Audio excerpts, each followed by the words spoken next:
Okay, so I was able to bring up my studio partially to my apartment because of the pandemic, and basically, I don't have any toxic materials in here. Everything is pretty much, like you can easily buy in the store. And my point is not to work with anything that it's hard to get, because my thesis that I'm working on right now to grade the final project is about sustainable art practices. So basically, it's about utilizing materials you can find. They're biodegradable, they are easily to be discarded, or they go back into nature. So here we have the incubator that I brought from Brooklyn before I got to school. And here is the 4 sculptures that are currently been growing. And I will get back to this in a moment.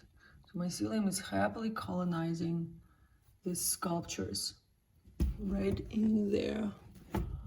So I have 4 different species here: pink, white oyster, which is actually a wild one, and the king oyster that I bought in. I bought a mushroom at Whole Foods and just was able to actually propagate it. And there is a brown oyster as well. So that's my incubator for growing mycelium. It's set up to be between 27 and 28 degrees. So here I have some of the samples that grow in mycelium from spores, and here it's called liquid culture.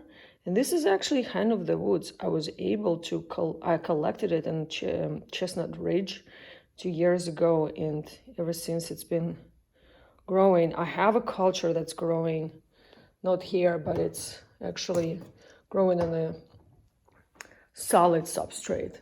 And here we can see some of the very beautiful growth of mycelium that also I moved from my studio here. And again, the change in the environment sparked the fruiting bodies, which are actually sort of like deformed, not irregular, because I think there's no oxygen and not much oxygen in there. So I need to bring some water in the oxygen for them to produce the normally formed fruiting bodies. Here we have, it's basically the fruiting body, which is the mushroom of pink oyster mushrooms. You can commercially buy them as a brick and then induce the production of the mushrooms yourself. It's like the grow your own mushroom kind of thing.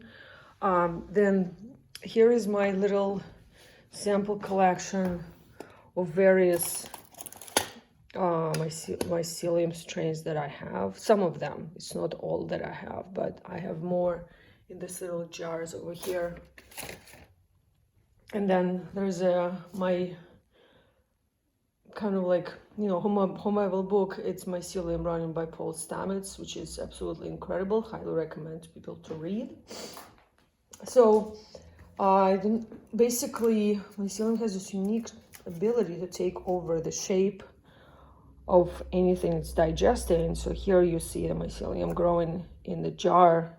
So if I would take this out, it will be the form of the jar. So the project that I've been working on is the creation of the bioprinter or microprinter. And that's what it is.